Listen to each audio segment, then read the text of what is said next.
What's up, guys? All right, so we've got a problem that we've run into.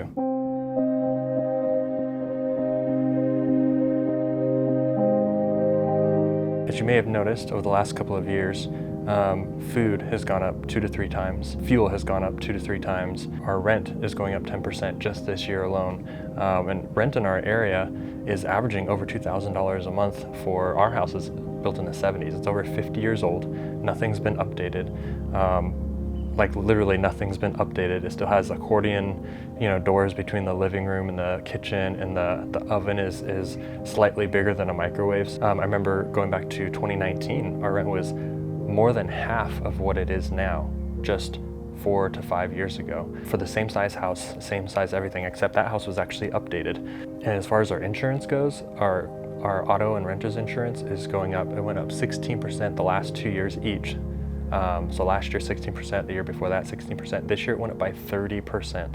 So things are becoming very, very difficult to just afford to live. And I don't know about you, but on average everything's going up about 2 to 3 times. And if you have, had or have an income of say around 65,000, I think that's like the average across the United States, I don't think you're making upwards of $130,000 to $195,000 now. So income is definitely not keeping up in any way. I think the highest I've heard from a friend was they got a 5% pay increase annually. So it's just not keeping up. So things are becoming very, very just difficult, and we have a family of 6 now. We have 4 kids, and even though they're not the main source of expenses, the main thing is really a place to live and food to eat. And then obviously like utilities are going up as well. We're fortunate that where we're at, they're not going up as much as some places in the US. Some people have suggested buying a house, but I think we're finally at a point where the average person is realizing that, that it's not really reasonable to buy right now. In our area, our rental that we're renting is valued at $600,000, and it's 50 years old, and it needs some work, right?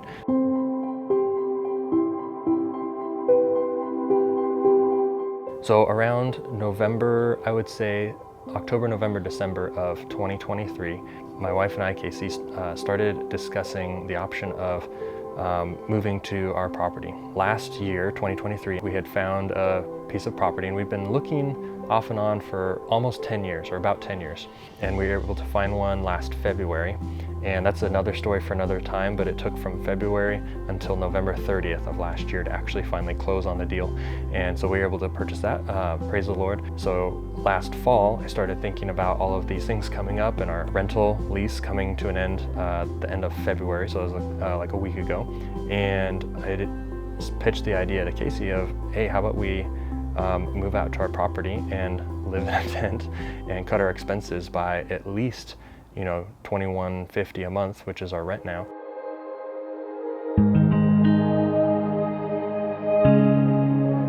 So after some discussion and some planning, we basically threw together a plan in about 2 or 3 days and just went through 80 to 90% of everything we could think of. We decided that it would be a good decision, almost a necessary decision, to move out there. It would allow us to finish paying off this piece of property and save up enough to build a small 16 by 24 cabin on that property. So Lord willing, about this time next year, in about 12 months, we'll have our property and a cabin all free and clear, and own that, and we'll actually be able to homestead and stuff like that. And our living expenses will actually be reduced to like $2,000 a month. Right now, we're only able to live on about maybe 80 or 90% of our income. So we are able to save a little bit, but I'd like to, if we want to be able to pay off this land and build a cabin and stuff like that, it would probably take us another like 3 years of our current living situation. If everything stays the same, obviously, we know that things are very uncertain right now. And so if we were to make this move out to our property, basically live in a tent and save up that extra income, then we'd be able to knock this out in 1 year basically. And then after the rest of our credit card debt and stuff like that is paid off, we would be able to live on like 24% of our income, which would be awesome. Or the ability to work less and make 75% less and still be able to live on that. So that would be a really huge blessing if that's possible. Obviously, nothing happens without God's approval. So we're going into this trusting Him. He's been closing doors up until last fall, And then now he's been opening a lot of doors and helping us make this happen. So we're just going to keep, walking with him and see what he has planned for us. As of now, we've already purchased about 70% of all of our living needs, so we're getting pretty close. So before I lose your guys' attention, that is where we're at right now. And I'll kind of show you. All right, so this is what we have set up. So let me go ahead and flip this around.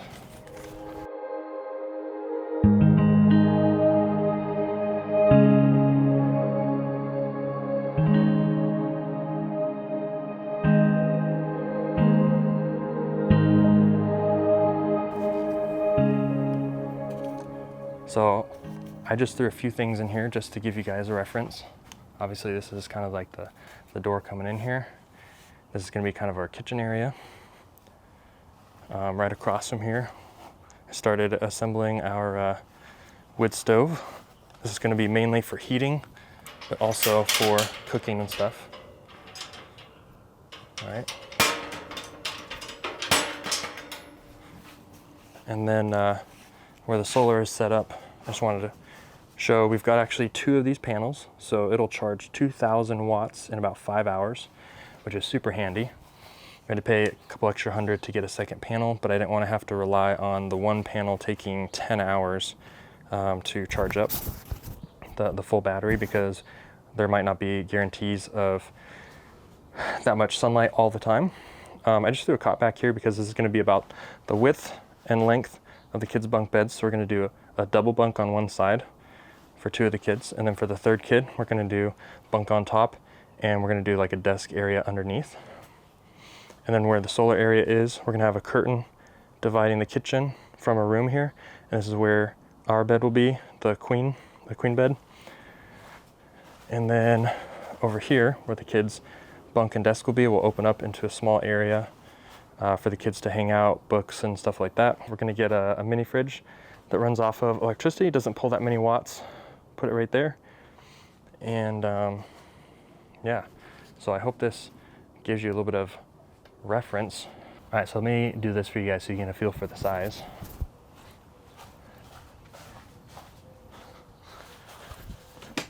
So I'm over here in my chair, and this will be a bunk bed right here, and there'll be bookshelves there. And then I don't know if I'm still on camera here.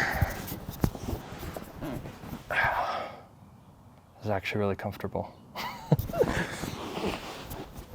And then stove, to be able to have firewood, we'll put some pavers down. We're gonna have a tarp covering the whole floor, but then we'll have pavers under here just for, embers and sparks and stuff like that. It's got these 2 awesome racks here for setting maybe your cooking. We already use cast iron anyway, so we'll be able to set those onto the side.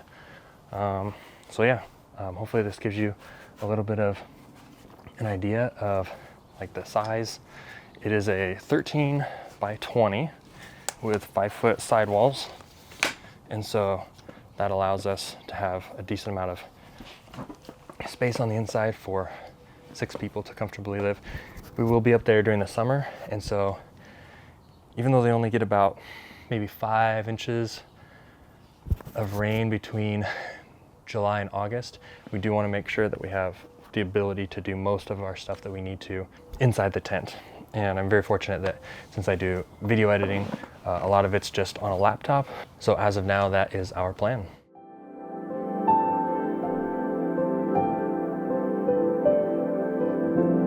To our family, our church family, and our friends, we're not leaving forever.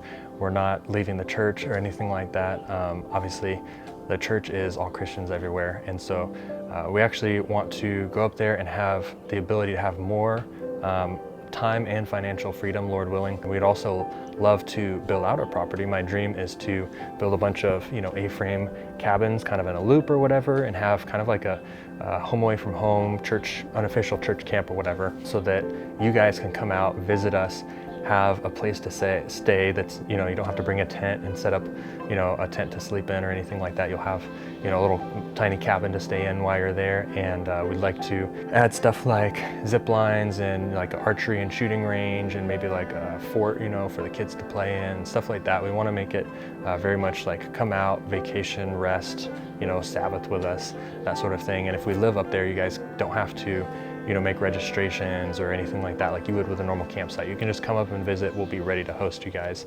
And we really would love to be able to do that for everyone.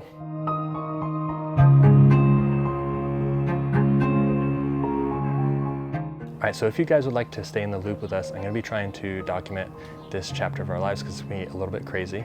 The central hub is going to be millennialmenactual.com, and we're also on YouTube and Instagram at millennialmenactual, but I will be posting all of the YouTube videos to millennialmenactual.com on the main page, just so that it's easy to find. You only have to bookmark one website, and you don't have to be, trying to visit 10 different places and see all of the updates, right? So guys, if you have any questions or comments for us, please leave those for us. We'd love to hear your thoughts, and just we want to stay in touch with everybody. If you guys have any questions or comments for us, please comment below, and we look forward to sharing this next chapter of our lives with you guys.